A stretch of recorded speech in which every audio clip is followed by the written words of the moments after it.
উচ্চ ন্যায়ালয় স্থানান্তৰৰ বিৰোধিতাৰে তিনিদিনীয়া ধৰ্মঘট কাৰ্যসূচী বাৰসন্থাৰ বৃহস্পতিবাৰৰ পৰা 11 জানুৱাৰীলৈ উচ্চ ন্যায়ালয়ৰ সন্মুখত ধৰ্মঘট কাৰ্যসূচীৰ ৰূপায়ণ বাৰসন্থাৰ উত্তৰ গুৱাহাটীলৈ আদালত স্থানান্তৰৰ বিৰোধিতাত এই প্ৰতিবাদ 11 জানুৱাৰীত উত্তৰ গুৱাহাটীত শিলান্যাস হ'ব ন্যায়িক চহৰৰ ৰংমহললৈ স্থানান্তৰ হ'ব গুৱাহাটী উচ্চ ন্যায়ালয় আৰু ন্যায়িক চহৰৰ শিলান্যাস কৰিব উচ্চতম ন্যায়ালয়ৰ মুখ্য ন্যায়াধীশে অনুষ্ঠান বৰ্জন কৰাৰ পূৰ্বৰ সিদ্ধান্তত অটল হাইকোৰ্ট বাৰসন্থা শিলান্যাসৰ কাৰ্যসূচীত কোনো সদস্যক অংশ নলবলৈ আহ্বান জনাইছে সন্থাই আৰু আজি যেহেতু এই প্ৰতিবাদী কাৰ্যসূচীৰ দ্বিতীয়টো দিন এই দ্বিতীয়টো দিনতো তেওঁলোক নিজৰ স্থিতিত অটল আছে এই মুহূৰ্তত আমি সবিশেষ জানিবলৈ সতীৰ্থ সাংবাদিক প্ৰস্তুতি গগৈৰ ওচৰলৈ যাব বিচাৰিছোঁ প্ৰস্তুতি আজি বাৰসন্থাৰ প্ৰতিবাদৰ দ্বিতীয়টো দিন আৰু আজিৰ তাৰিখতো তেওঁলোক নিজৰ স্থিতিত অটল থকা দেখিবলৈ পোৱা গৈছে সবিশেষ আপোনাৰ পৰা প্ৰস্তুতি হয় দেৱপ্ৰতিম চাওক যে গুৱাহাটী উচ্চ ন্যায়ালয় স্থানান্তৰৰ বিৰুদ্ধে যি প্ৰতিবাদ বাৰসন্থাৰ সেই বাৰসন্থাৰ প্ৰতিবাদ আৰু আজি দ্বিতীয় দিন আৰু প্ৰতিবাদ অব্যাহত আছে আৰু দেখা গৈছিল যে কালিৰ দিনটোতো প্ৰতিবাদৰ অন্তত মহাধিবক্তা দেৱজিৎ শইকীয়াই যেনেধৰণৰ মন্তব্য কৰিছিল সেই মন্তব্যৰ প্ৰতিক্ৰিয়াও আমি ল'ম কিন্তু বৰ্তমান সময়লৈকে বাৰসন্থাৰ যিসকল সদস্য আছে তেওঁলোক নিজৰ স্থিতিত অটল আছে আৰু শেহতীয়া মন্তব্য ল'বলৈ জ্যেষ্ঠ অধিবক্তা শান্তনু বৰঠাকুৰ ডাঙৰীয়াৰ ওচৰলৈ আহিছোঁ তেওঁৰ পৰা মন্তব্য ল'ম আজি আপোনালোকৰ প্ৰতিবাদৰ দ্বিতীয়টো দিন আৰু কালি দেখা গৈছিল যে মহাধিবক্তাগৰাকীয়ে আপোনালোকৰ প্ৰতিবাদক লৈ তেওঁ প্ৰতিক্ৰিয়া কৰিছে আৰু কৈছে যে আচলতে গুৱাহাটী অধিবক্তা গোট দুটা আছে এটা গোটেহে আচলতে ইয়াৰ বিৰোধিতা কৰিছে আনটো গোটে কিন্তু স্থানান্তৰ হোৱাতে সমৰ্থন কৰিছে বুলি তেওঁ কৈছে চাওক এটা কথা এইটো মানে তেখেতৰ প্ৰতিক্ৰিয়া ব্যক্ত কৰাৰ অধিকাৰ আছে গণতান্ত্ৰিক অধিকাৰ কৰিছে কিন্তু দুটাই কথাটো তেনেকুৱা সেইটো সত্যৰ অপালাপ হ'ব এইটো যদি কথাটো কোৱা যায় মূলতঃ ইয়াত গুৱাহাটী হাইকোৰ্ট বাৰ এছ'চিয়েশ্যনটোৱে হ'ল মূল সংস্থা অধিবক্তাসকলৰ আৰু এইটো সংস্থাই সদায় অধিবক্তাসকলক প্ৰতিনিধিত্ব কৰি আহিছে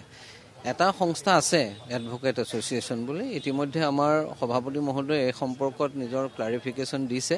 যে সেই সংস্থাটো হ'ল ইতিমধ্যে যিসকলে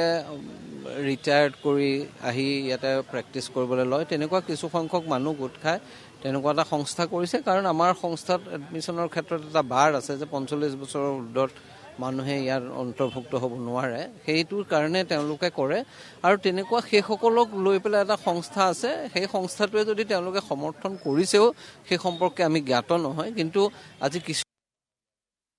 তেওঁলোক আহিছিল আজি তেওঁলোকে কি সিদ্ধান্ত লৈছে কিন্তু মূলতঃ আজি আপোনালোকে চবেই আজি হয়তো আপোনালোকে কোনোবাই ইয়াত প্ৰথমবাৰৰ কাৰণে গুৱাহাটী হাইকোৰ্ট এডভোকেট এছ'চিয়েশ্যনৰ নাম শুনিব কিন্তু গুৱাহাটী হাইকোৰ্ট বাৰ এছ'চিয়েশ্যন এটা ঐতিহ্যমণ্ডিত অনুষ্ঠান এই অনুষ্ঠানত আপোনাৰ কোন ইয়াত জড়িত হৈ নাছিল ইয়াত গুৱাহাটী হাইকোৰ্টৰ প্ৰায় 100% জাজ যিবিলাক হাইকোৰ্টৰ অধিবক্তাৰ পৰা গৈছে সকলোৱে এইটোৰ সদস্য আছিল ইয়াৰ আটাইতকৈ ডাঙৰ যিসকল মানে আপোনাৰ অধিবক্তা আছে যিসকল অতি সন্মানীয় আমাৰ সন্মুখত আন্দোলনৰ আটাইতকৈ সন্মানীয় সকলোৱে সন্মান কৰা সকলোৰে মাজত জনপ্ৰিয় দুজন অতি বয়োজ্যেষ্ঠ অধিবক্তা অনিল কুমাৰ ভট্টাচাৰ্য PK গোস্বামী এসময়ত এডিশ্যনেল চলিচিটৰ জেনেৰেল আছিল ভাৰতবৰ্ষৰ গতিকে তেনেকুৱা মানুহে আহি ইয়াত থিয় হৈছে তেনেকুৱা মানুহে এইটোক প্ৰতিনিধিত্ব কৰিছে ফখৰুদ্দিন আলি আহমেদৰ নিচিনা মানুহে ইয়াক প্ৰতিনিধিত্ব কৰি ৰাষ্ট্ৰপতি হৈছে গতিকে তেনেকুৱা এটা সংস্থাক তেখেতে মানে তিলিকিতে কোনোবাই যদি উৰুৱাই দিব খোজে সেইটো মই ভাবোঁ যে সেইটো সাংঘাতিকভাৱে গৰিহণাযোগ্য আৰু সমগ্ৰ অধিবক্তা সমাজ আৰু ইয়াৰ লগত যিসকল জড়িত হৈ আছিল সেইসকলৰ প্ৰতিও এটা অপমান মই সেইকাৰণে ভাবোঁ তেখেতে এটা মন্তব্য আগবঢ়াইছে কিন্তু সেই মন্তব্যটো কাৰো কাৰণে অধিবক্তা সমাজৰ কাৰো কাৰণে সেইটো গ্ৰহণযোগ্য কথা নহয়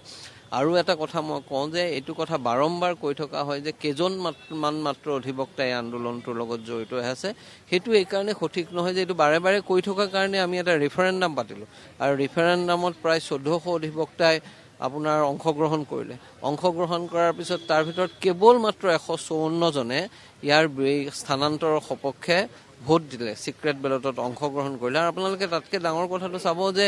400 প্ৰায় চৰকাৰী অধিবক্তা আপোনাৰ 154 জনেহে তাৰ ভিতৰত যে সকলো চৰকাৰী অধিবক্তা সেইটোও নহয় গতিকে তেনেকুৱা এটা পৰিস্থিতিত এটা কথা অনুমান কৰিব পাৰে যে অধিবক্তা সমাজৰ মাজত এইটো এটা সহমত আছে এই সহমতটো হ'ল এইটো যে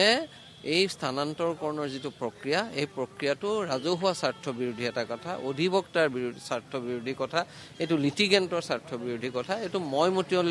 মতালিপূৰ্ণভাৱে লোৱা এটা সিদ্ধান্ত, কাৰো লগত আলোচনা নকৰাকৈ সিদ্ধান্ত এটা লৈছে। চাওক, হাইকোৰ্টটো যেতিয়া প্ৰশ্নটো আছে যে হাইকোৰ্টটো কেৱল অধিবক্তাৰটো নহয়, এইটোৰ লগত জড়িত কিমান মানুহ আছে। হয়, নিশ্চয়কৈ প্ৰস্তুতি গগৈ, এই মুহূৰ্তত আপোনাক ধন্যবাদ জ্ঞাপন কৰিছোঁ।